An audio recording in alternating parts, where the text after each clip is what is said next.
रिहन्ताणं नमो सिद्धाणं नमो ऐरियाणं नमो वैज्झायाणं नमो लोये सवसाहुणं मङ्गलं भगवान् अर्हन् मङ्गलं सुसिद्धेश्वरः मङ्गलं श्रमणाचार्यो मङ्गलं साधुपाठकौ मङ्गलं जिननामानि मङ्गलं नवदेवता मङ्गलं शाश्वतमन्त्रं मङ्गलं जिनशासनं मङ्गलं भगवान् वीरो मङ्गलं गौतमो गणी मङ्गलं कुन्दकुन्दार्यो जैनधर्मोऽस्तु सर्वमङ्गलमाङ्गल्यं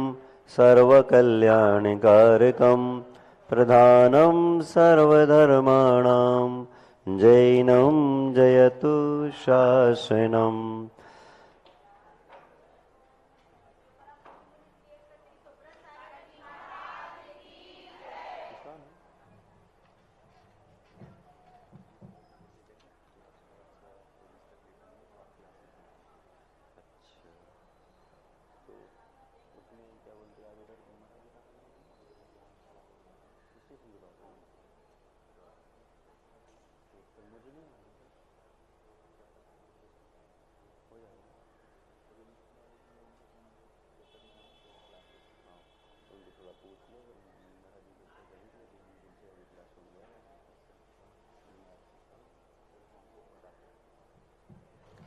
जीवम जीवम दौवम जिनवर वसहेण जेनने दिट्ठम देविंद विंद वंदम वंदे तम सवदा शिरसा।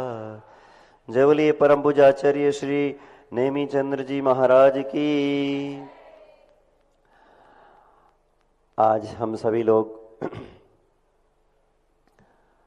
स्वाध्याय की इस बेला में उपस्थित हैं, तो ऐसी सभा को प्रारंभ करें। उसके पूर्व कुंडलपुर के बड़े बाबा श्री विश्वनाथ भगवान, मूल नायक परम पूज्य श्री पार्श्वनाथ भगवान और परम पूज्याचार्य गुरुवर श्री विद्यासागर जी महाराज के चरणों में आपका हमारा सभी का नमोस्तु निवेदित है। और इन परम परमात्माओं से आशीर्वाद की अपेक्षा रखते हुए अपनी धर्म सभा को गति प्रदान करते हैं। कल जितने लोग भी शिविरार्थी हैं, इन सब लोगों को कल परीक्षा होगी और आज हम स्वाध्याय करेंगे। तो जितना हमने अभी तक पढ़ा है उसका आज हम रिवीजन करेंगे। 27 गाथाओं का कल आपका पेपर होगा। चूंकि आगे बढ़ाया जा सकता था, लेकिन अब इतना ही। आपके लिए गाथा के उच्चारण करने का स्वरूप बताया गया था। पहला पद कैसे उच्चारण करना है, दूसरा, तीसरा, चौथा। हाँ, हम लोग नमोकार मंत्र का उच्चारण करते हैं तो उसी विधि में करते हैं। सामान्य से अगर आप लोग पढ़ते हैं तो यह सामान्य से पढ़ना, आपका पढ़ना तो है, पुण्य तो मिलेगा, किंतु जिस विधि से, जिस विधा से लिखा गया है उसका आपने उच्चारण नहीं किया है तो थोड़ा सा उसमें कम हो जाएगा। अपन लोग जैसे कई तरीके से, जितने लोग हैं नमोकार मंत्र को उतनी तरीके से पढ़ते हैं, परंतु सही विधा तो यही है कि पहला पद बोलो, दूसरा, तीसरा, चौथा। नमो अरिहंताणम नमो सिद्धाणम नमो ऐरियाणम नमो वैज्झायाणम नमो लोये। ऐसे ही जीवम जीवम दौवम जिनवर वसहेण जेनने दिट्ठम देविंद विंद वंदम वंदे तम सवदा शिरसा। ये भी उसी तरीके चलेगा। दोपहर में जो जीवकांड का स्वाध्याय चल रहा है उसमें भी ऐसे ही चलेगा। और श्रापकाचार जो कि मुनि श्री प्रसाद सागर जी स्वाध्याय करा रहे हैं, उसमें भी कुछ गाथाएं ऐसी मिलेंगी। जैसे सम्य, आखिरी वाला सम्यक दर्शन शुद्धा, ये भी गाथा ही वाला है। वहां स्टोप देश में अनुष्टुप है और बहुत जैसे समय सार पूरा गाथाओं में लिखा हुआ है, पूरे पंच ग्रंथ हैं जो वो पूरे गाथाओं में हैं। तो गाथा के बारे में भी आपको बहुत सारा विषय दे दिया गया है। और ऐसे ही हमारी जो बोलचाल की भाषा रहती है वही प्राकृत का बिगड़ा हुआ रूप है। प्राकृत बिगड़ती आई और आकर के बुंदेलखंडी भाषा बन गई। जैसे एक हमारे यहां शब्द मिलता है आनाकानी। अपन किसी से कुछ बोलो और काम करने में वो थोड़ा सा लेत लाली, क्या, हाँ, उसको क्या बोलते, आनाकानी। तो आनाकानी मतलब वो ढंग से पालन नहीं करता। तो ये शब्द कहां से आया है, सीधा प्राकृत भाषा से।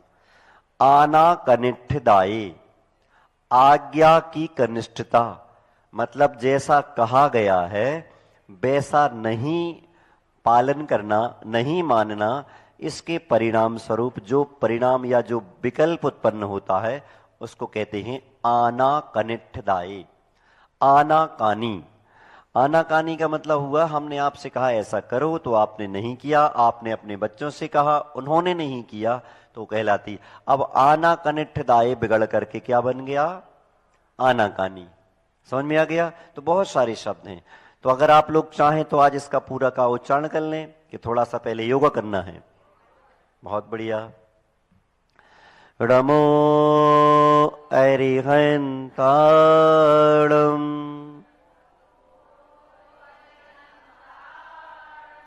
रमो सिद्धाणम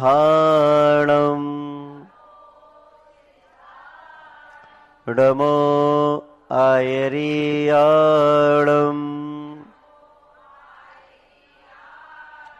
रमो ओवज्झायाणम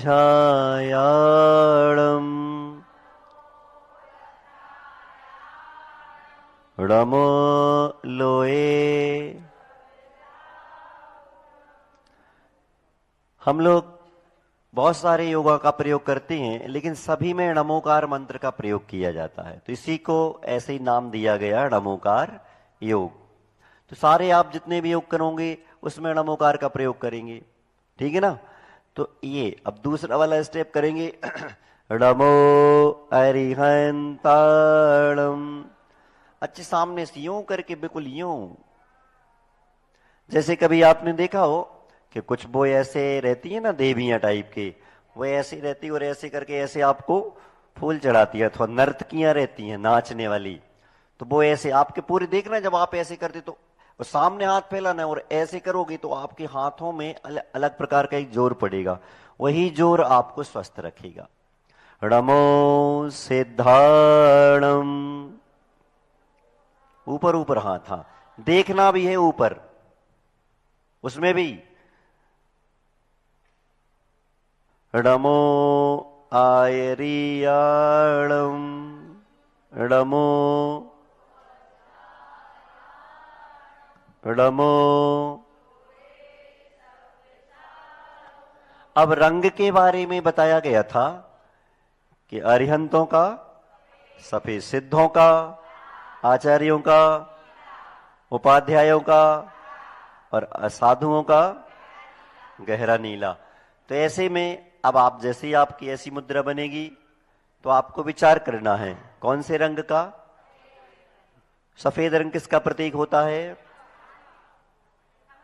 सफेद रंग होता है चारित्र का प्रतीक, संयम का प्रतीक, निर्मलता का प्रतीक, निर्दोषता का प्रतीक। जैसे सीता जी के जीवन में चारित्र संबंधी, शील संबंधी दोष उनमें था नहीं, समाज के लोगों ने उन्हें लगा दिया था, तो समाज तो इसको बैठे ही रहती है। तो ऐसे दोष हमारे ऊपर ना लगे तो सफेद रंग का चिंतन करते हुए अरहंत परमात्माओं का ध्यान करना चाहिए। इसी प्रकार से दूसरा सिद्धों का रंग लाल, तो लाल रंग होता है शक्ति का, ऊर्जा का, एनर्जी का, उत्साह का प्रतीक। जैसे जो बच्चे थोड़े कमजोर हैं, पढ़ाई लिखाई में भी कमजोर हैं, जो माताएं मैंने भी ऐसे ही सीधी सादी सी बैठी रहती हों, तो ऐसे लोगों को सिद्धों का लाल रंग के साथ ध्यान करना चाहिए। माला फेरो बढ़िया लाल रंग की। फिर पीला रंग किसका होता है, ये होता है समृद्धि का, प्रतीक, रिद्धि सिद्धि समृद्धि। जिनके घरों में कोई परेशानियां हो तो पीले रंग, केसरिया रंग का ध्यान करें। फिर हरा रंग, ये शांति का प्रतीक है, और नीला रंग भी शांति का प्रतीक है। और ये जो डार्क नीला रहता है, यह रंग जो है, और डार्क हरा, ये दोनों रंग अगर दूर से देखेंगे आपको तो आपको काला जैसा नजर आएगा। तो ऐसे रंगों की चिकित्सा, रंगों के माध्यम से चिकित्सा। और जब अपन को अच्छी और ध्यान करना हो, अब ये तो हो गई क्रियाएं जिसको बोलते योगा। अब आपको थोड़ा सा ध्यान भी करना है। तो पहला, हृदय पर रमो अरिहंताड़म, सिर पर सिद्धाड़म, दाएं हाथ पर आयरियाणम, बाएं हाथ पर वज्जायाणम, और नाभि पर रमो लोए सवसाहुलम। ठीक है। इसी के साथ अब आपका सिर्फ चेहरा लेना है, ये इस पर, ठीक है ना। अरहंत फोरहेड, माथे पर विराजमान करेंगी। सिर्फ ध्यान करना है। जब आप बहुत थक करके आए तो योगा ना करें, शांति से बैठ जाएं, और आसन आपको बताया ही था ऐसे लगाने का, और ध्यान लगाएं।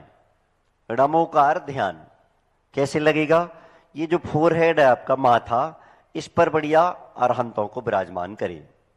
फिर यहां पर सिद्धों को, आपका कान बचा आचार्यों को, और दूसरा वाला कान उपाध्यायों को, वो नीचे आ गए दाढ़ी पर, क्या? सर्व साधु को। ठीक है ना। अरहंत, सिद्ध, आचार्य, उपाध्याय, साधु, ये। और ध्यान रखना, जिस भी स्थान पर हम अपना ध्यान लगाते हैं उस स्थान को हम स्वस्थ करते हैं। बीमार रहता है अगर हमारा कोई शरीर का हिस्सा, अंग पार्ट, तो उस स्थान पर ध्यान लगाएं। जैसे मान के चलो आपके पेट में दर्द है, तो पेट में ही ध्यान लगाएं आप। कैसे? नाभि में अरहंत करें, नाभि के ऊपर सिद्ध बनाएं, दाएं हाथ तरफ में आचार्य बनाएं, बाएं हाथ तरफ उपाध्याय, और नाभि के नीचे थोड़ा सा वहां पे बना लें आप सर्व साधु। और बस वो 5 पंखुड़ी टाइप का कमल बन गया, और इस पर आप ध्यान लगाएं। और जैसे जैसे आप ध्यान की परंपरा में आगे बढ़ते जाएंगे, वैसे वैसे आपको एक जो दुनिया के चलते रहते हैं, इनसे थोड़ी शांति मिलेगी, और साथ साथ में आप अपने आप में एकाग्र होते चले जाएंगे। स्वाध्याय में मन नहीं लग रहा है, पढ़ाई में मन नहीं लग रहा है बच्चों का, तो ये तरीके हैं। अगर आपको पढ़ाई में आगे बढ़ना है तो सबसे पहले ध्यान तो करना ही होगा, क्योंकि इसके माध्यम से आपका मन एकाग्र होगा।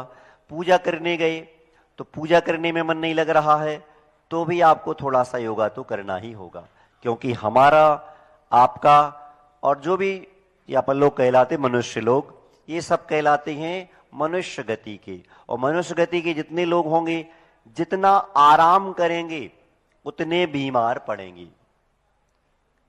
समझ में आया नहीं आया? जितने आराम करेंगे उतने बीमार पड़ेंगे, और जितना काम करेंगे उतने स्वस्थ रहेंगे। देखना, अभी गर्मी का समय चल रहा है, दमोह वाले हैं बहुत पुण्य आत्मा, तो शिविर लगा हुआ है गर्मी में, सही तो है।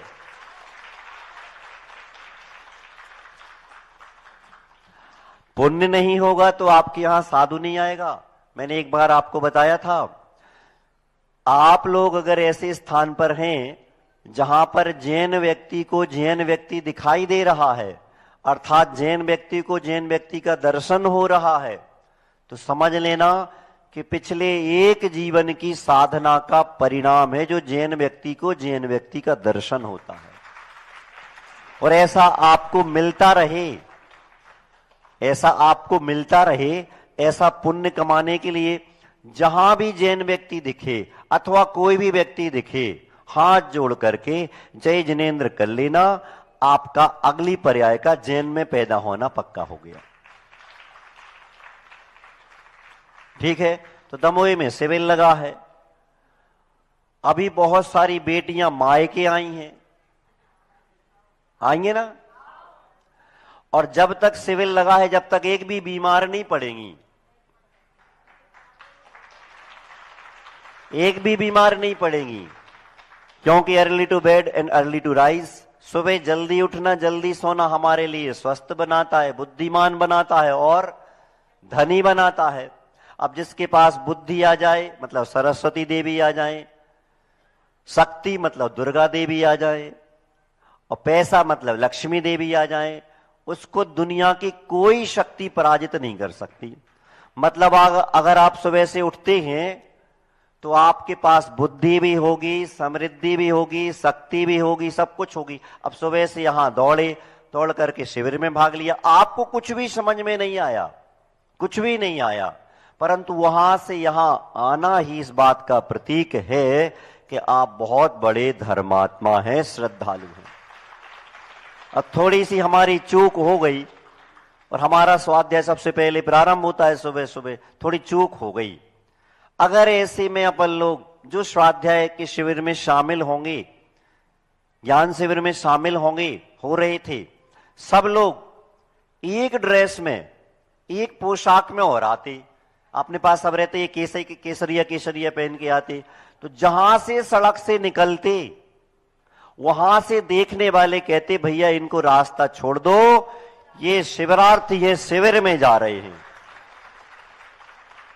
कभी देखना, जो घर से पूजन के वस्त्र पहन करके लोग आते हैं, धोती दुपट्टा पहन लिया, हाथ में द्रव्य की डिब्बी ले ली, बाजार से निकलते आते हैं, और अगर सामान्य व्यक्ति वहां पर खड़े हों तो वो लोग भी रास्ता कर देते हैं कि जाओ रास्ता करो भैया इनको, ये तो जिनेंद्र भगवान के पुजारी जा रहे, इन्हें पूजा करना है। तो सभी लोग, गर्मियों में जो माताएं बहनें मायके आती हैं वो बीमार क्यों पड़ जाती हैं, और वही बहू वही बिटिया ससुराल जाएगी तो काम तो बीमार नहीं पड़ेगी। जानते हो क्यों? घर में आई है, मायके में आई है, अब माँ ने कहा अथवा भाभीियों ने कहा अब दीदी अब बिटिया ऐसा है तुम मायके में तो ससुराल में तो बहुत काम करती हो, अब 2-4 दिन को आई हो तो बोलो ना आराम कर लो। सो उस बिटिया ने, बहू ने, नंद ने या बेटी ने, जो कुछ भी है, जब वो अपनी ससुराल से मायके आई तो यहां पर उसको कुछ काम करना नहीं।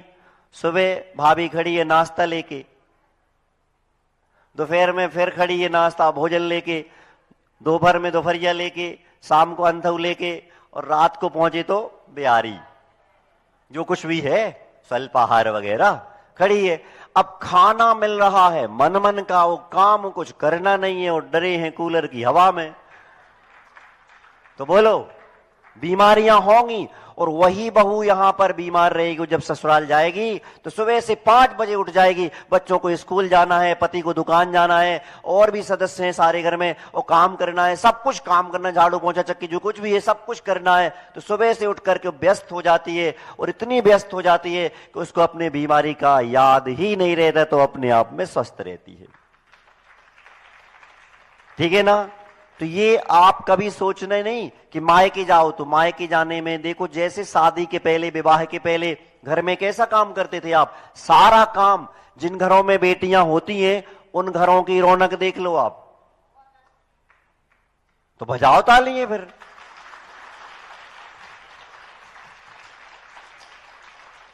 तो भक्तों बजाओ ताली, घर में बिटिया लाती है खुशहाली।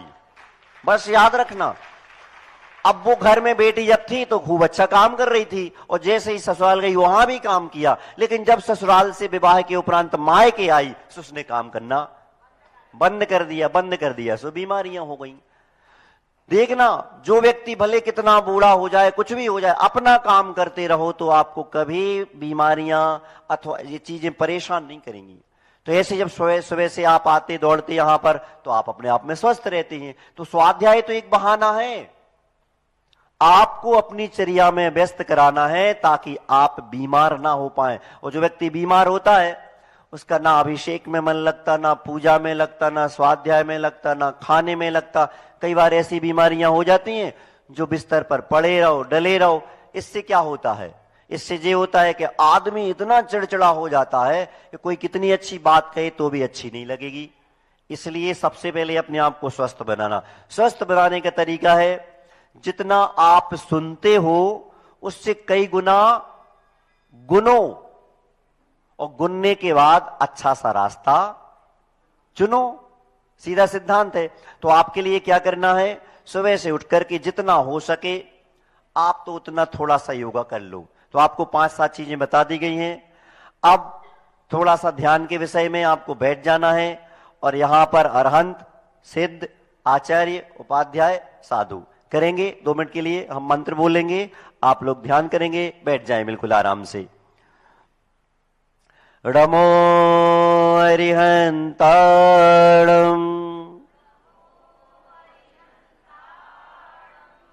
मैं अपने मस्तिष्क पर,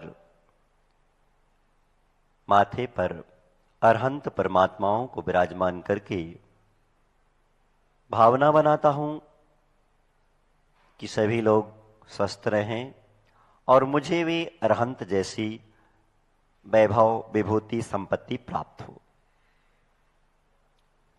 तेरा मंगल, मेरा मंगल, सबका मंगल होवे। आंखें बिल्कुल बंद रखना और हे भगवान, विश्व के कल्याण की भावना जो व्यक्ति भा सकता है वही व्यक्ति अरहंत पद को प्राप्त कर सकता है। जिसने विश्व के कल्याण की भावना बनाई है, दर्शन विशुद्धि को प्राप्त करके वही, सम्यक दर्शन को प्राप्त करके वही दर्शन विशुद्धि को प्राप्त करेगा। इसलिए अरहंतों के समान वैभव को प्राप्त करने के लिए हम अरहंतों का ध्यान करते हैं। अपने मस्तिष्क पर सफेद कमल के साथ सफेद अरहंतों की मुद्रा का विराजमान करके ध्यान करेंगे। नमो अरिहंताणम्।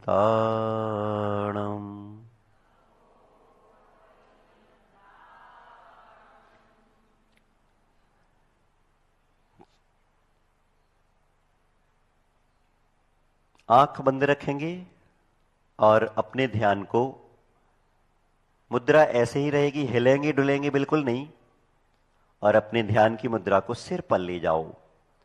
सिर पर लाल कमल की रचना करेंगे और सिद्ध भगवानों के जो आप लोगों ने मंदिर में बिंब देखे हों उनको अपने लाल कमल पर विराजमान कर दें और विचार करें, मैं स्वस्थ हूं, मैं किसी भी बीमारी से, रोग से ग्रसित नहीं हूं, मुझे कोई परेशानी तकलीफ नहीं है। और सिद्धों का ध्यान करेंगे। जैसे सिद्ध परमात्मा होते हैं ऐसे ही हमारी आत्मा का स्वरूप है, उसका विचार करते हुए नमो सिद्धाणम्।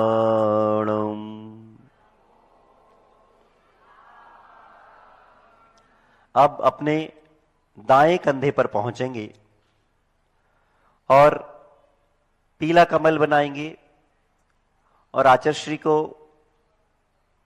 पीले रूप में देखते हुए विराजमान करेंगे। पीले रंग से हमारी दुख दरिद्रता नष्ट होती है, समृद्धि प्राप्त होती है, और ऐसा विचार करेंगे। और साथ साथ में ये भी विचार करेंगे कि हे भगवान, दुनिया में कोई भी व्यक्ति परेशान न रहे, सभी स्वस्थ रहें, सभी रिद्धि सिद्धि समृद्धि को प्राप्त करें। और ऐसे करते हुए नमो आयरियाणम्।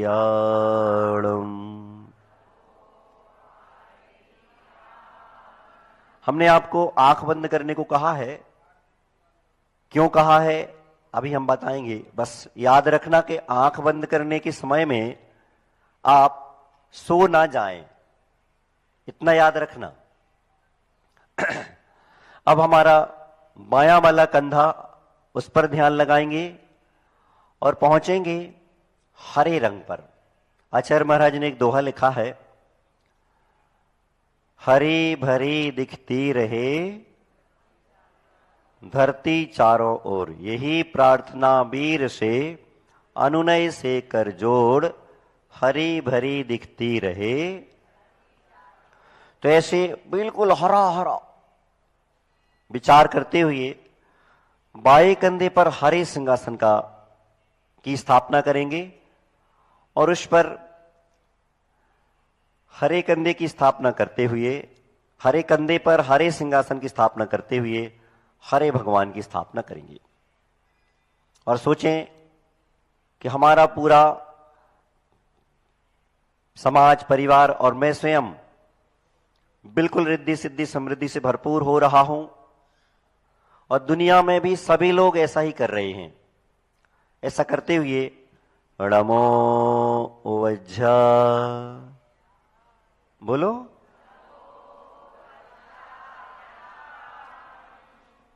अब इसके बाद पहुंचेंगे नाभि पर। नाभि के छेद को केंद्र बनाते हुए वहां पर नीले रंग की स्थापना करेंगे, डार्क नीला अर्थात गहरा नीला। आंख बिल्कुल बंद रखेंगे। उसका महत्व क्या होता है, मतलब क्या होता है, अभी हम बताएंगे इस मंत्र के बाद। बिल्कुल आंख बंद करो। दुनिया क्या कर रही है हमें कोई मतलब नहीं होना चाहिए। रमो लोए सव साहुणम। नीला रंग प्रतीक होता है बहुत बड़ी शांति का,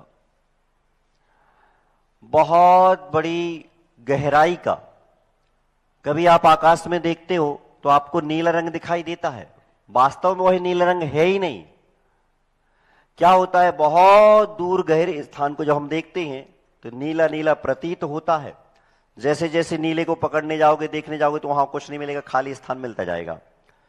तो ऐसे में आपने अरहंत, सिद्ध, आचार्य, उपाध्याय और साधुओं के रंग के साथ ध्यान लगाया, और ये ध्यान लगाते हुए आपने आंखें बंद की हैं।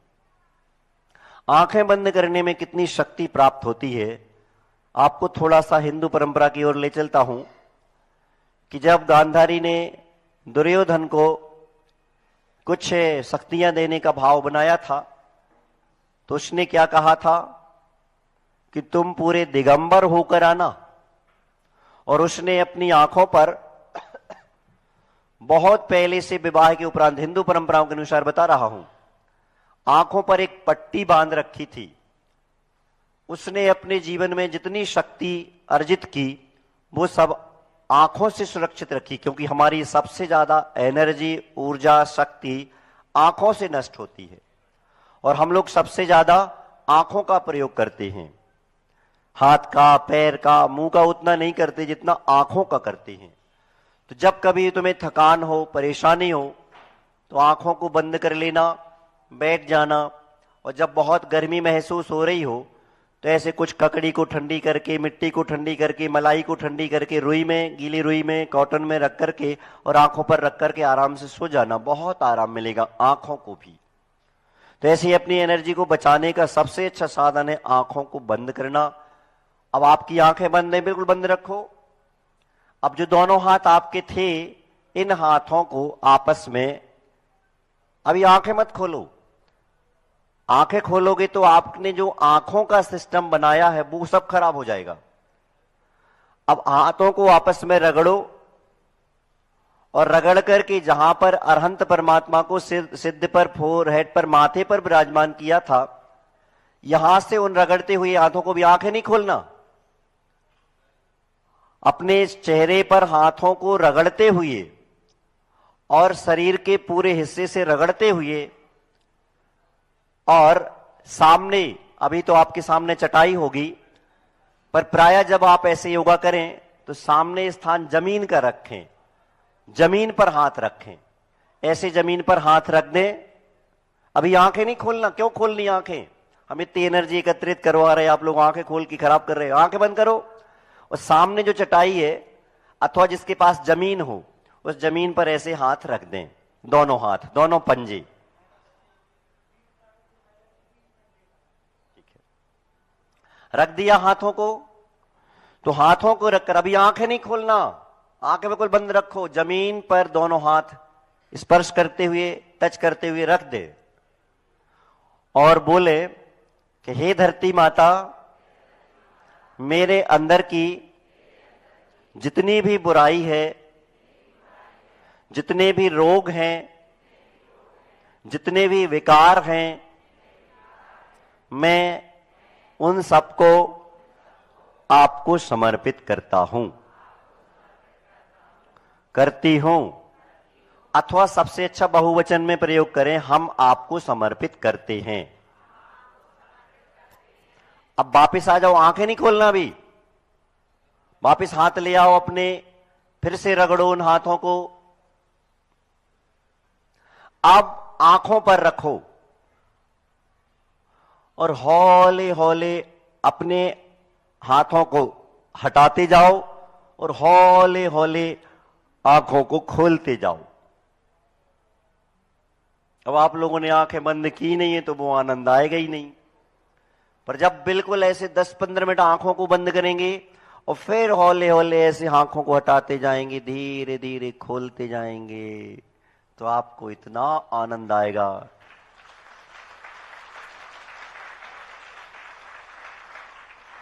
और ऐसे ही अच्छे जोर से तालियां बजा करके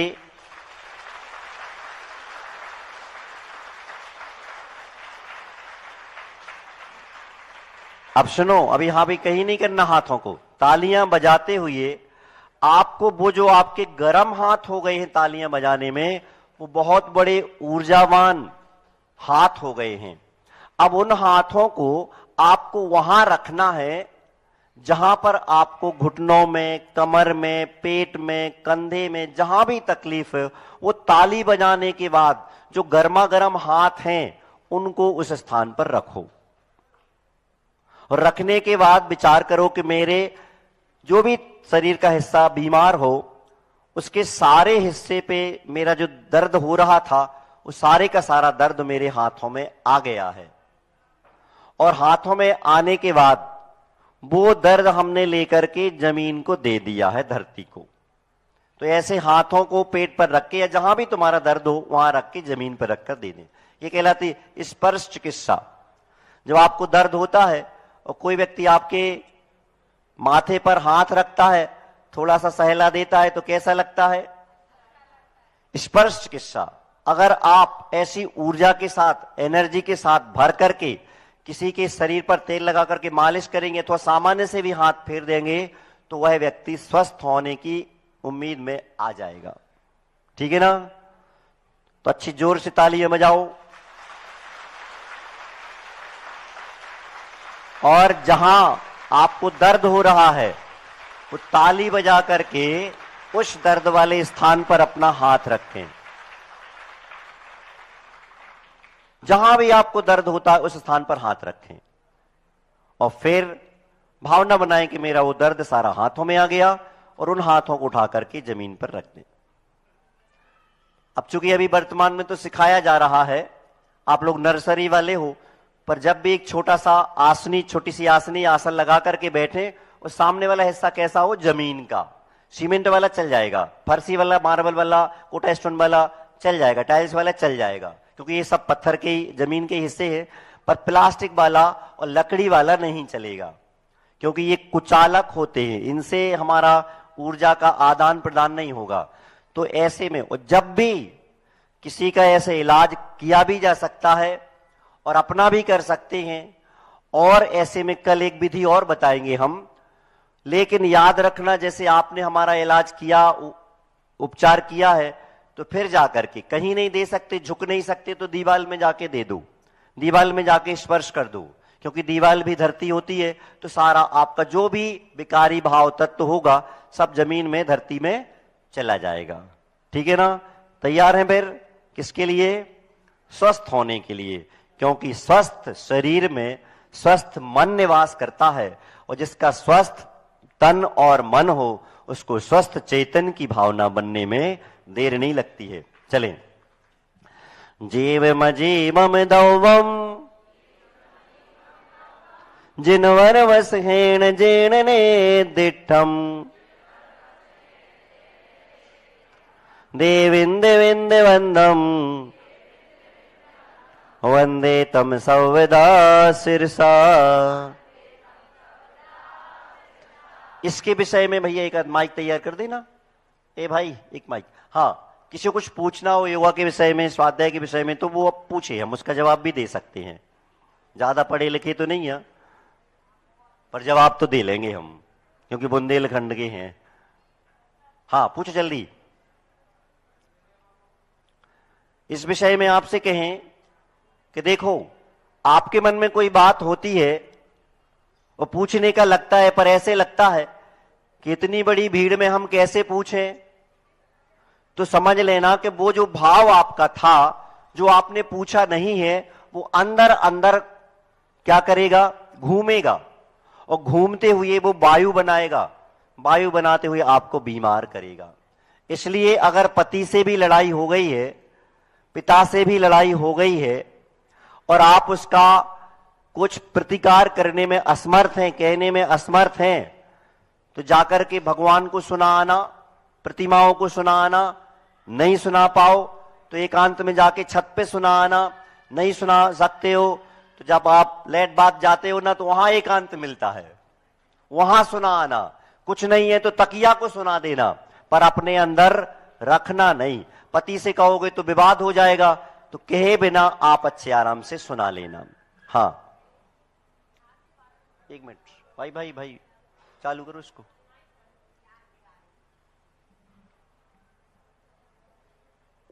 नमोस्तु गुरुदेव, ध्यान के बारे में थोड़ा सा। ध्यान के बारे में प्रारंभिक अवस्थाओं में हमने आपको बताया कि अपन को बिल्कुल निर्विकल्प होकर के, जितना निर्विकल्पता आ जाए वैसे बैठ जाना है। और बैठ करके हमने आपको 2 विधि बता दी हैं। अभी आपको मात्र नमोकार मंत्र का ध्यान करना है प्रारंभिक अवस्थाओं में, क्योंकि अगर आप ध्यान में जल्दबाजी करेंगे तो वो आपको घातक हो जाएगा। क्योंकि अपने पास परिग्रह आदि बहुत रहता है, तो हमारा ध्यान परिग्रह में, संसार के विषयों में बहुत उलझा रहता है, भटका रहता है। अगर हम उसमें लगे रहेंगे तो फिर ध्यान की प्रक्रिया में परेशानी जाएगी। तो धीरे धीरे नमोकार मंत्र का ध्यान छाती में, हृदय में नमो अरिहंताणम का ध्यान करेंगे। बोलना कुछ नहीं, नमोकार मंत्र का उच्चारण मुंह से भी नहीं करना, बस विचार करना है। जो भी आपकी मुद्रा लगे, पद्मासन पार्श्वनाथ भगवान जैसी और खड़गासन बाहुबली भगवान जैसी, जैसे आपको अच्छा लगे आप खड़े हो सकते। नहीं है तो सुखासन, जिसको अपन आलकी पालकी आलती पालती बोलते ना, ऐसे भी आसन लगा के बैठ सकते हैं। जो भी आपको आसन अच्छा लगे उसमें आप बैठ सकते हैं। और अरहंत, सिद्ध और आचार्य, उपाध्याय, साधु का ध्यान करें। फिर आपको दूसरा वाला हिस्सा बताया गया, अरहंत, सिद्ध, आचार्य, उपाध्याय, साधु। इसमें कुछ नहीं करना, तो आप बिल्कुल आराम से रंगों का ध्यान करते हुए सफेद, लाल, पीला, हरा और नीला, ऐसे ध्यान करते हुए और अपने आप को धीरे धीरे ध्यान की प्रक्रिया में आगे बढ़ाएंगे। जब आपका ये ध्यान होना प्रारंभ हो जाएगा, जो आपको लगने लगे कि हाँ हम हरे रंग की स्थापना करने लगे, लाल सफेद आदि रंगों की स्थापना करने लगे, तो फिर उसके बाद प्रक्रिया और आगे बढ़ाई जाएगी। शीघ्रता से जल्दबाजी करने में कभी भी ध्यान का रिएक्शन हो सकता है। अगला,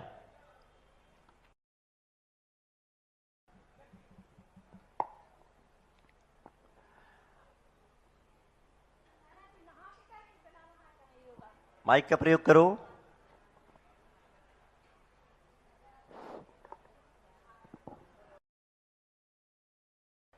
महाराज जी नमोस्तु। महाराज जी नहा के करें सुबह से कि बिना नहाए करें? बहुत बढ़िया, नहा के करें अथवा बिना नहा के करें। सबसे पहले इस विषय में आपको ध्यान रखना होगा कि आपकी भूमिका क्या है। अगर आप माता जी हैं, आरिका माता जी हैं, तो आपको नहाना नहीं है। सुबह उठ करके आप अपने ध्यान में लग जाएं। और अगर आप गृहस्थ हैं, सांसारिक विषयों में लगे रहते हैं, तो फिर सुबह से लगभग 2 घंटा पहले जो स्नान करता है वो देवताओं के तुल्य माना गया है। 1 घंटा पहले जो नहाता है वो ऋषियों के, साधुओं के तुल्य माना गया है।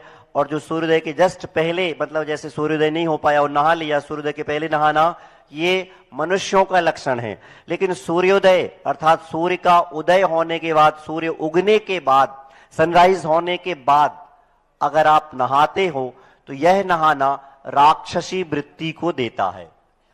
और आपको ध्यान कर, हाँ, अरे आपको क्या पता है, आप लोग जो नहाते हो ना 10-11 बजे तो सो के ही उठते हैं। एक दुनिया के सबसे सफल व्यक्ति ने लिखा है, कभी मुझे उगते हुए सूरज ने कभी मुझे बिस्तर पर पड़े हुए नहीं देखा। जितने स्टूडेंट हैं ना, बहुत सारे बच्चे आए अपना जीवन जीने के लिए आए हैं, थोड़ा महाराज आ रहे हैं, 5 मिनट लगेंगे उन्हें, जब तक मैं ही सिखा देता हूं।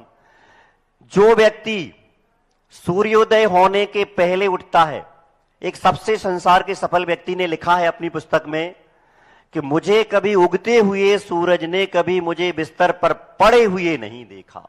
इसका मतलब क्या है कि सूर्योदय होने के पहले मैं उठ गया। अच्छा, यहां पर थोड़े हाथ खड़े करके लोग अपना बताएं कि कौन व्यक्ति सूर्योदय से पहले उठ जाता है। बुरा नहीं मानना, हे भगवान, ये तो बहुत सारे लोग हैं। अपने सम्मान में थोड़ी तालियां बजाओ। हम तो सोच रहे थे जब समाज ऐसा ही है, जहां तो बहुत अच्छी समाज है, जहां पर इतने सारे लोग सूर्योदय के पहले उठ जाते हों, उस समाज का भविष्य बहुत ही सुंदर, बहुत ही अच्छा है। अब जो लोग नहीं उठते हैं उन्हें प्रयास करना है सूर्योदय से पहले, और आप जितने जितने लेट होते जाएंगे उतना उतना आप राक्षसी वृत्ति की ओर बढ़ते जाएंगे। हमारे पास भी थोड़े से बच्चे आते रहते हैं, उन बच्चों से मैं पूछता हूं कि आपकी परसेंटेज कितनी आई, आपकी चर्या क्या है। उस चर्या से परिचित होकर उन्हें एक नियम देता हूं कि आपको कुछ नहीं करना, आप सुबह से शीघ्रता से उठें और उठ करके अपनी पढ़ाई आदि का कार्यक्रम प्रारंभ करें, और आप सिर्फ एक बार परीक्षा में ऐसा करके देख लें, आप अपनी परसेंटेज पर अनुमान लगा लें, एनालिसिस कर लें, विश्लेषण कर लें, आपको पता चल जाएगा कि आपकी प्रतिशत परसेंटेज कितनी बढ़ गई है। कर लेना एक बार, सिर्फ एक बार। और आप तो कोई विषय में कर लेना। आप 12-11 बजे उठे हैं, रात को 4 बजे सोए थे। अब मशीन तो क्या होती, हमारा जो मानव शरीर है यह है निशि शेरते दिवा श्रमारता प्रजाह। निशि अर्थात रात्रि में, शेरते अर्थात सो जाते हैं लोग, और दिवा श्रमारता, दिवा अर्थात दिन में, श्रमारता मतलब श्रम करते हैं। हमारा जो शरीर बना हुआ है, सूर्य की जैसे ही रोशनी निकलती है हम लोग श्रम करने के लिए तैयार हो जाते हैं, और जैसे ही सूर्य ढलता है हम थक करके आराम करने के लिए, विश्राम करने के लिए तैयार हो जाते हैं। पर हम उल्टा करते हैं, हम 12-1 बजे सोकर उठेंगे और फिर हमारा सुबह कब होगा, कब हमारा ब्रेकफास्ट होगा, कब हमारा भोजन होगा, हमें पता ही नहीं है। हम रात भर जागते हैं। अब रात में हमारा जागने पर सिस्टम बीमारी का क्यों हो जाता है? इसलिए हो जाता है क्योंकि रात में सूर्य में, आप लोग तो सब पढ़े लिखे हो ना, बताओ सूर्य में जो रोशनी निकलती इसमें कौन सा सिस्टम रहता है? अल्ट्रा वायलेट रेज, पराबैंगनी किरणें। ये क्या करती हैं? ये हमारे लिए स्वस्थ बनाती हैं, और जब आप रात को जगोगे तो ये किरणें तो आपको मिलेंगी नहीं, और ये किरणें नहीं मिलेंगी तो आप निश्चित रूप से बीमार होते जाएंगे। अभी भले जवान हो तो चल जाएगा, पर आप ज्यादा समय तक टिक नहीं पाओगे। इसलिए आपको अच्छे लंबे पारी खेलना हो और चौके छक्के लगाना हो और अपनी टीम को विजय प्राप्त करानी हो, जो मेडल है, जो आपकी ट्रॉफी है, जो भी आपके अपने पास ट्रॉफी रखना हो, तो सुबह से जल्दी उठना सीखो। बजाओ तालियां।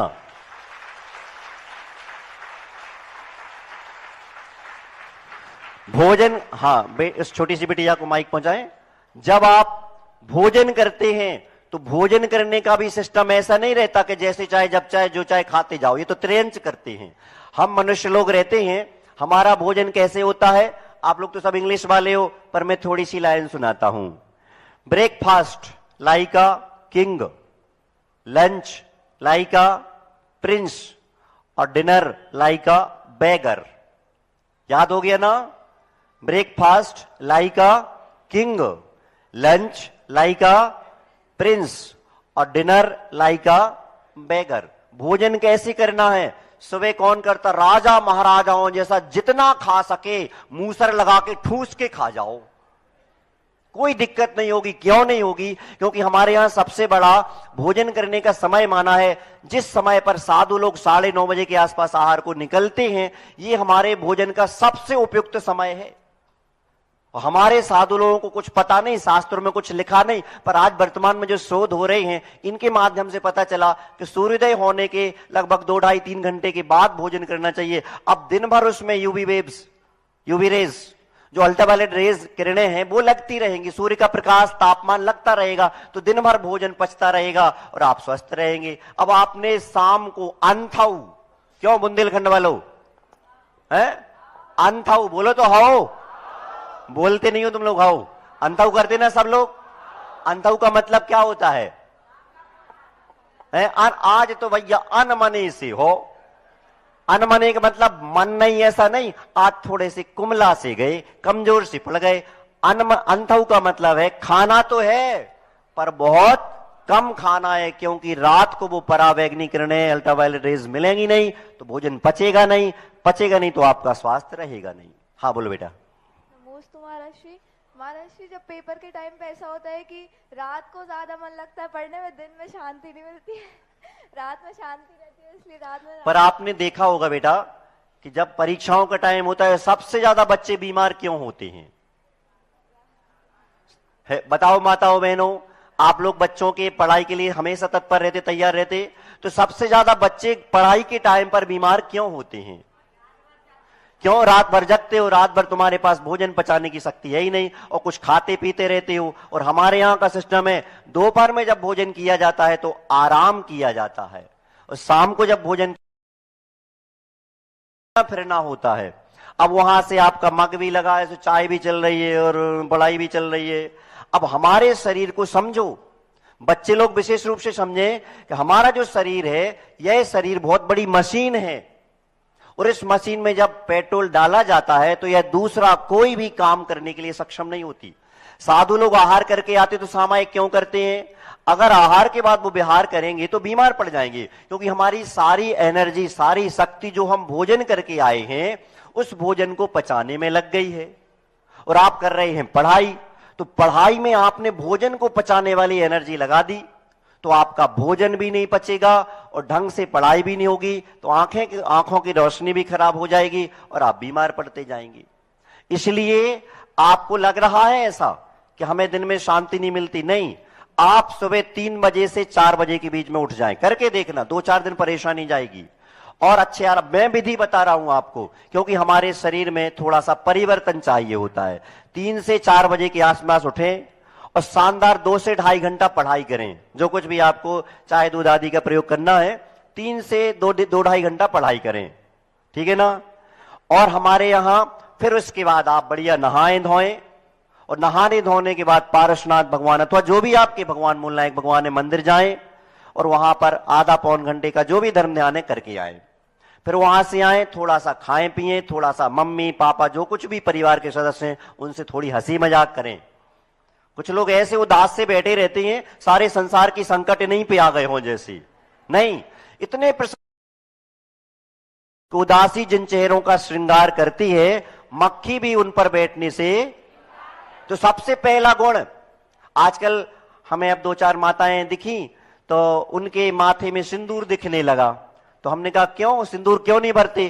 तो उन्होंने कहा महाराज आजकल परंपरा बंद हो गई। मतलब इस परंपरा में तुमने अपने आप को दुखी बनाने का सिस्टम, बहनों को बहुत बड़ा खुश रखने का, प्रसन्न रखने का साधन था। बजाओ तालियां।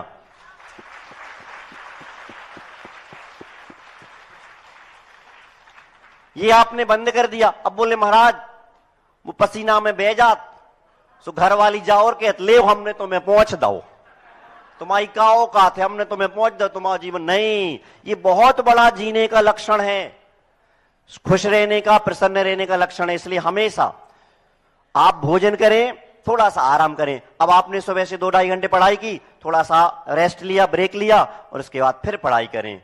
लगभग 10-11 बज जाएंगे, तो 10-11 बजे आप अपना भोजन करें, और भोजन करने के बाद तुरंत पढ़ाई में फिर से ना लगे, थोड़ा सा 1-2 घंटा आराम कर ले।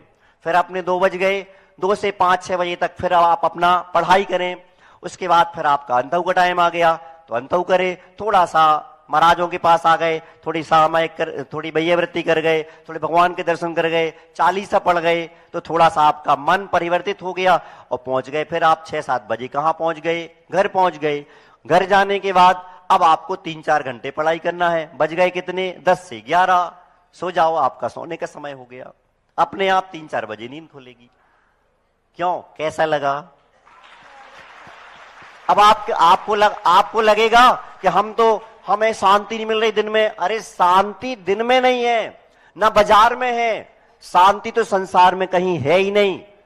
आपको जो कुछ भी करना, देखो महाराज का, आचार्य महाराज का एक हाई को लिखा है, सुनना हो तो नगाड़े के साथ बांसुरी सुनो।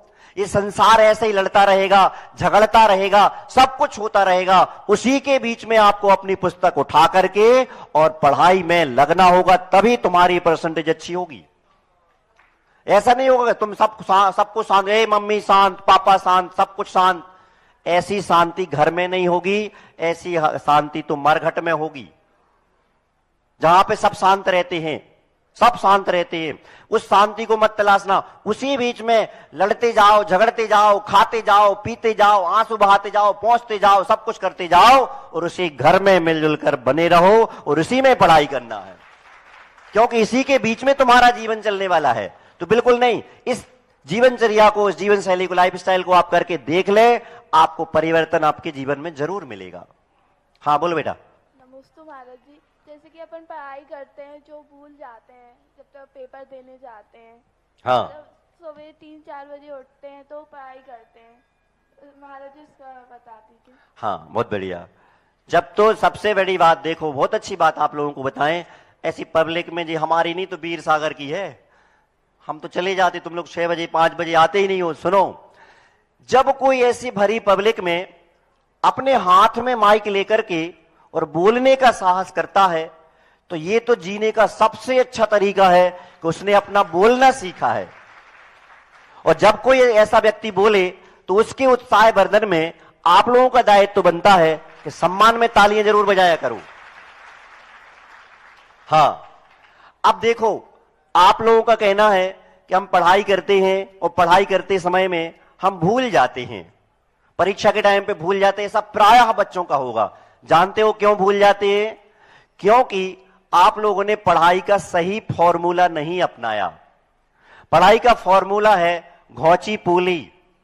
बोलो, घौची पूली। क्या है इसका मतलब? इल्ले, कुछ नहीं जानते हम। घौ माने घोंटना। क्या हमारे पास लिखा रखा है, ले लेना आप लोग। घौ माने घोंटना। जब कोई क्वेश्चन को, कोई टॉपिक को आप तैयार करें तो घोंट दो उसको, बिल्कुल घोंट मारो। अब जब आपने घोंट लिया है तो आपको परीक्षा में जाकर के लिखना है। तो आप लोग क्या करते हो? घोंटने के बाद, याद करने के बाद, रटने के बाद, मतलब बार बार रिमेंबर करने के बाद उसको वही, हाँ हमें तो याद हो गया। अब दूसरा आता है ची। ची माने चिंतन करना। जब आपने उसको घोंट लिया है, लाइट बंद कर दो, पढ़ाई बंद कर दो, बुक बंद कर दो और महावीर भगवान जैसे हाथ पर हाथ रख के बैठ जाओ। अंदर से शरीर में शांति मिलेगी। और जो आपने घोंटा है, रटा है, रिमेंबर किया है, उसके बारे में चिंतन करो, थिंकिंग करो, थॉट्स बनाओ। समझ में आ रहा है? बैठ जाओ बेटा। इसके बाद जब आपके 2 स्टेप हो गए, पहला स्टेप घोंटना, घौ ची, चिंतन करना, 2 स्टेप हो गए। तीसरा स्टेप आएगा ली, घौची, पू। पू क्या? पू। पू माने पूछना। बहुत बढ़िया। अब देखना, आपके घर में जितने भी लोग होंगे, उन घरों के सामने, घरों में एक मिरर लगा होगा, कांच लगा होगा, आईना लगा होगा। उसमें आप जाओ, या जहां पढ़ाई करते हो वहां सामने रखो आईना। जब आपने घोंट लिया, चिंतन कर लिया, तो उस आईने में जाओ। जैसे तुम्हारा जो तुम हो, उस मिरर में, कांच में भी उसी प्रकार का एक बिंब दिखाई देगा। अब उससे आपको पूछना है, क्यों, क्या नाम तुम्हारा? कुछ भी मान के लो, खुशबू नाम है। तो खुशबू के सामने आईने में खुशबू मिलेगी, ठीक है ना? उस खुशबू से पूछना, तुमने जो घोंटा है, जो चिंतन किया है, वो हमें पूछो। अर्थात उससे पूछो कि तुमने क्या याद किया है, तो वो तुम्हें सुनाएगा। सुनाओ। तो क्या हो गया?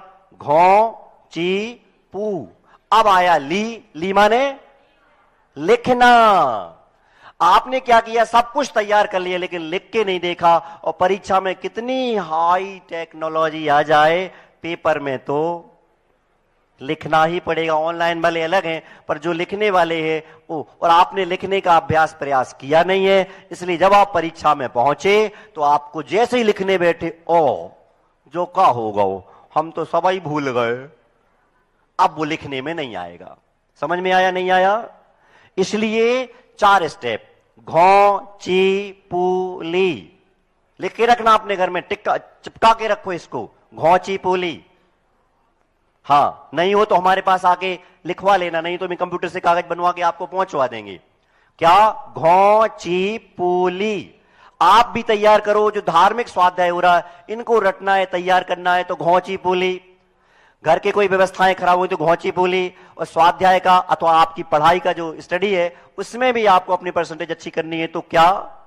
जोर से बोलो, करके दिखला। हाँ बोलो बेटा। नमोस्तु महाराज जी। महाराज जी, कभी कभी ऐसा होता है कि कुछ बातों का हम प्रतिकार भी नहीं कर पाते और उन्हें सहन भी नहीं कर पाते, तो वो बातें हमारे मन में छेनी और हथौड़ा की तरह छेदन भेदन की क्रिया लगातार करती रहती हैं। उस क्रिया को कैसे शांत रखें? बहुत बढ़िया। ये यहां आपको वहां गेट दिख रहा ना, देखो सब लोग, गेट दिख रहा। गेट के बाहर क्या है?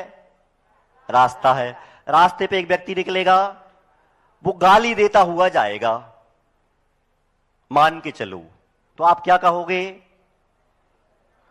ऐसे तो बकता ही रे, हमें इनसे का लेवो देवो, चलो अपनो काम करो। ताली बजाओ जोर से अच्छी। जब आपको पता है कि सामने वाले ने जो कुछ कहा है उसका प्रतिकार हम कर ही नहीं सकते, तो उसमें दिमाग लगाना ही नहीं। आपके पति हैं, पिता हैं, अगर कुछ कह दिया, सास हैं, उन्होंने कुछ कह दिया, तो उसका प्रतिकार आप कर भी सकते हो तो भी नहीं करना। ये बहुत बड़ा जीवन जीने का सूत्र है। अगर आप पति का, पिता का, सास का अथवा बड़े बुजुर्गों को कुछ प्रतिकार करने में सक्षम हैं तो भी नहीं करना। क्यों नहीं करना? क्योंकि इसी में शांति है। और आपको लगता है तो प्रेम से, हंस के, मुस्कुरा के, अब वो समय निकलने के बाद कुछ कहा जा सकता है।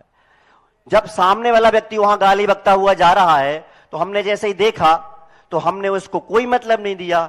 हमारे घर में कोई व्यक्ति ऐसा माहौल बनाता है तो उस समय में आपको यही विचार करना है, भले घर का सदस्य है, उस समय में विचार करना है, बोलना नहीं है। सुनाई पड़ रहा आप लोगों को? विचार करना है, बोलना नहीं है। बोलने में तो बहुत गड़बड़ी हो जाएगी। हमने एक ऐसे आप जैसी बहू आई, उसने पूछा, बोले महाराज हमारे पति बहुत चिल्लाते हैं, बहुत कुछ भी कहते रहते हैं, हम क्या करें? तो हमने उसको शिक्षा दे दी कि जब तुम्हारे पति ऐसे बोले तो सोच लेना ऐसे तो भौंकता ही रहते। अब अगले दिन वो रोती हुई आई, बोले महाराज आज तो हमारे पति ने काट भी खाओ। क्या हो गया? बोले कल तक तो वो भौंकते थे, आज तो महाराज उन्होंने एक चांटा भी मार दिया। हमने कि हमारे सूत्र में ऐसा हो ही नहीं सकता। बोले हुआ है महाराज, आप ही ने कहा था। हमने क्या किया? बोले आज वो थोड़ा सा चिल्ला रहे थे तो हमने कह दी कि ऐसे तो भौंकता ही रहते। तो यही तो हमने कहा गड़बड़ कर दिया आपने। आपको सोचना था, आपको विचार करना था कि ऐसे तो भौंकते ही रहते और अपने काम में लगे रहते। सामने वाला आता, थोड़ा फाफू करता, चुप हो जाता। एक महिला थी, उसका पति जो कुछ भी लाता था तो उसके लिए खाने पीने की आदत पड़ी थी। एक बार वो 5 लीटर पेट्रोल लाया और पत्नी ने पूरा पी लिया और सारे घर में दौड़ लगाने लगी। पति बेचारा घबरा गया, वो सीधे डॉक्टर के पास गया। डॉक्टर से बोला, बोले ऐसी ऐसी बात है। डॉक्टर ने कहा घबराओ नहीं, जब पेट्रोल खत्म हो जाएगा तो बैठ जाएगी। बस आपके सामने कोई व्यक्ति कुछ अनर्गल प्रलाप कर रहा है जो आपको अच्छा नहीं लग रहा है अथवा मर्यादा संस्कृति के खिलाफ है, प्रतिकूल है, तो उस समय में आपको अपनी बिल्कुल भी एनर्जी उसमें लगानी नहीं। बस सोचना है कि ऐसे तो बोले ना, बस खुश रहना हमेशा। और जब सामने वाला थोड़ा सा उसका पेट्रोल जो है ना वो फाफू करके खत्म हो जाएगा, फिर आप प्रेम से बात कर सकते हो। बहुत सारे लोग ऐसे हैं कि उनको 5 मिनट के लिए, 2 मिनट के लिए, 1 मिनट के लिए बहुत तेज गुस्सा आएगी।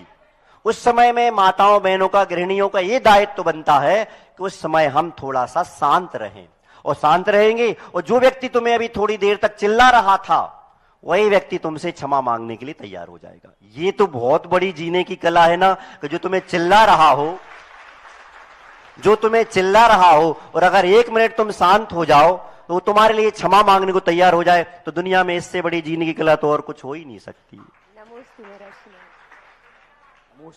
नमोस्तु महाराज जी। महाराज जी हमने कहा जब रूटीन फॉलो करो, चारित्र फॉलो करो, बनाओ अपना, सुबह से उठो और वो, तो उसमें लगता है थोड़ा अच्छे से जोर से बोलो। तो चारित्र फॉलो करो तो ऐसा लगता है जैसे बेरियों में बने हैं, जैसे फ्रीडम छीन ली है किसी ने, वो फॉलो करते, वो कोई खुशी नहीं होती, कोई शांति, जो भी काम करो उसमें कोई मतलब खुशी नहीं मिलती। कौन से काम करने में? जैसे पढ़ाई, जैसे हम अपने डिसाइड कर लिया 5 से 6 बजे सुबह के पढ़ेंगे, उसमें एक माइंड सेट बन जाता है, जैसे हमें कोई ने ऑर्डर दे रखा है अंदर किसी के, वो बहुत बढ़िया। सुने, हमारे पास शरीर अर्थात काया होती है, हमारे पास मन अर्थात मन होता है, थिंकिंग पावर कहलाती मन, और हमारे पास वचन होते हैं। हम अपने मन से अपने पूरे शरीर में एक ऑर्डर देते हैं, और जैसा ऑर्डर देते हैं हमारा शरीर वैसा ही फॉलो करता है। किसी व्यक्ति ने जर्दा खाने का एक व्यसन लगा रखा है, तो अब उसका मन उसको ऑर्डर देगा कि भैया टाइम हो गया, मुझे जर्दा चाहिए। और कभी किसी डॉक्टर के यहां जाओगे तो डॉक्टर कहेगा इस दवाई को आपको 8 बजे खाना है। 8 बजे मतलब 8 बजे। क्यों? हमारे शरीर में एक साइकिल बनता है, एक चक्र बनता है, उसी साइकिल से, उसी चक्र से सारी एनर्जी उत्पन्न होती है और उसी से हमारे सारे काम होते हैं। तो आपको लगेगा कि ये हमारा एक बंधन सा है, 5 बजे उठना ही है, हम स्वतंत्र नहीं है, हम तो जब उठेंगे जब उठ जाएंगे। नहीं, हमारा पूरा शरीर बंधन में है। अगर तुम्हारा सा एक कान थोड़ा सा कहे नहीं मैं बंधन में नहीं रहूंगा, मैं प्रमाण में नहीं रहूंगा, मैं तो थोड़ा सा बड़ा होऊंगा, कान सुनाई पड़ रहा आप लोगों को? कान कहता है कि नहीं मैं आपके बंधन में नहीं रहूंगा, मैं तो थोड़ा बड़ा होऊंगा। तो कैसे लगोगे बताओ? हर चीज का संयम है, बंधन है, उसमें जब तक रहोगे तो लाइन याद रखना, कायदे में रहोगे तो फायदे में रहोगे। लेकिन जब तक खुद से काम करो तो उसमें अच्छा लगता है। तो देखो ऐसा रहता है, अपन को खुद से करने में अपन को पता ही नहीं है कि अच्छा क्या है बुरा क्या है। जब किसी को बुखार आ जाए तो बुखार आने में इमली की चटनी, हरी मिर्च, तेल का प्यारा सा अच्छा मसालेदार नमकीन अच्छा लगता है, बोलो न लगता है? हमारा मन कहता है नमकीन खाओ, खटाई वाला खाओ, और डॉक्टर कहता है अगर खाओगे तो बीमारी दूर नहीं हो पाएगी। तो बताओ क्या करते बेटा तुम? नहीं खाते। क्यों नहीं खाते? बंधन में क्यों बंध गए? परतंत्र क्यों हो गए? हमारा जीवन ऐसे ही स्वतंत्र होगा जब तक घर में रहोगे, माता पिता का बंधन है, जॉब करोगे तो जहां करोगे ऑफिस के बंधन है, मुनि बन जाओगे तो संयम का बंधन है। बंधनों को, कर्मों के बंधनों को तोड़ने के लिए इन सांसारिक बंधनों में बंधना बहुत जरूरी है। ये अपन को लगते जरूर है कि बंधन है, पर वास्तव में ये बंधन नहीं, ये स्वतंत्र होने के साधन है। अभी वीर सागर जी महाराज आए तो नहीं? आज तो हमारे मजा हो गए। हमारे मजा में ताली बजाओ यार भैया लोगों। सुनो, आप एक छोटी सी कथा सुना दें, ठीक है? एक बच्चा तुम्हारे जैसा पढ़ लिख करके तैयार हुआ, और जब उसे नौकरी नहीं मिली, जॉब नहीं मिली, तो घर में पड़ा रहता था। तो घर के लोग तो टॉर्चर करते ही हैं, एक घर में पड़ा है, पढ़ लिख गया है, जवान है, रोटी तोड़ रहा है, शर्म नहीं आ रही, ऐसे बोलते हैं बेरोजगार से। तो उसने ऐसे ही सुना और वो भाग गया। और जैसे ही भाग रहा था तो उसको स्कूल में पढ़ाने वाले टीचर मिले। टीचर ने पूछा कि क्यों, क्या हो गया? बोले ऐसी ऐसी बात है, घर के लोग बहुत परेशान कर रहे हैं, बहुत टॉर्चर कर रहे हैं, मैं इनके बंधन में नहीं रह सकता, मैं स्वतंत्र जीने वाला हूं, इसलिए मैं घर छोड़ करके भाग के जा रहा हूं। सर ने कहा ठीक है, तुम्हें जाना हो तो चले जाना, पर सुबह वाली ट्रेन से जाना। दमोह तो ट्रेन बहुत आती ना, तो सुबह वाली ट्रेन से जाना, अभी नहीं जाना। तो उसने कहा ठीक है।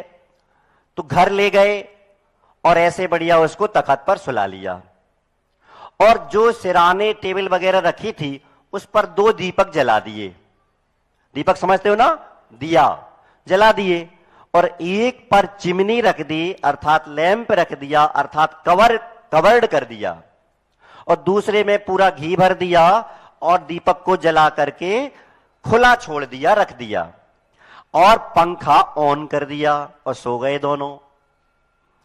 जब सुबह हुई तो जो लैंप वाला, चिमनी वाला जो दीपक था वो शानदार जल रहा था, अभी भी जल रहा है, और जो बगल में बिना लैंप वाला, बिना कवर वाला जो दीपक रखा था उसमें थोड़ा सा जला, और जैसे ही पंखा चला तो वो बुझ गया।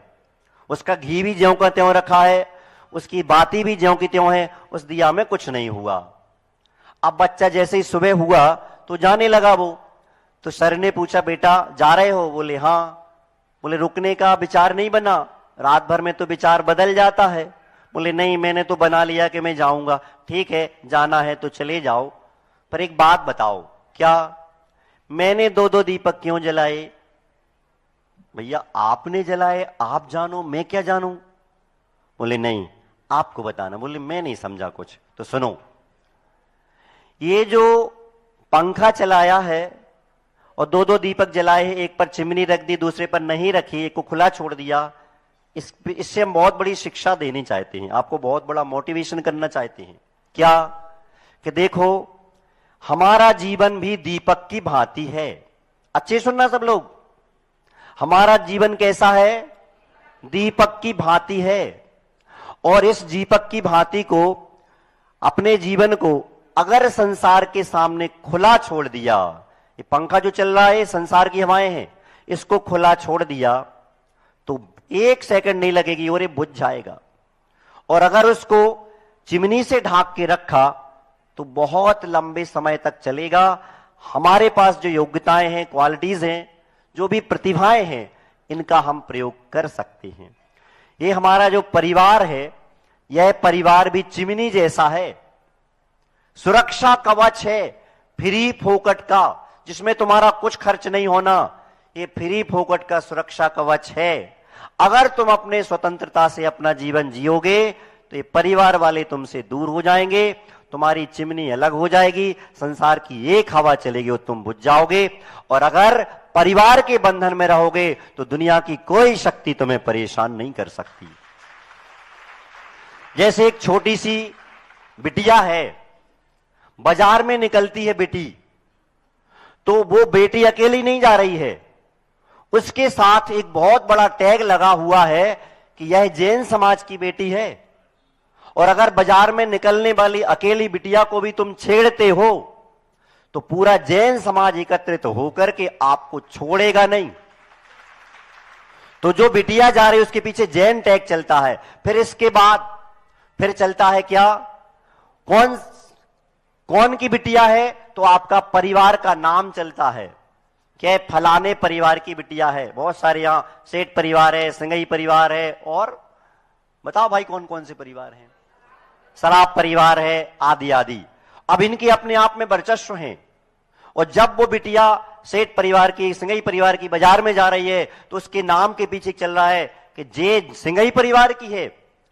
अगर सिंघई परिवार की बेटी को छेड़ा तो दमोह में रहने नहीं देंगे वो तुम्हें, तो तुम्हारे साथ वो एक टैग आ गया। ऐसे ही हमारे जीवन में सारे सिस्टम चलते रहते हैं, तो उनको हमें समझने के लिए ये सब सिस्टम जमा के रखने हैं। अंत में छोटी सी एक बात कह के अपनी वाणी को विराम दे रहा हूं, क्योंकि हमारे वीर सागर महाराज जी आ गए हैं। लेकिन इतना समय लिया है तो हम आधा मिनट का, 1 मिनट का समय और ले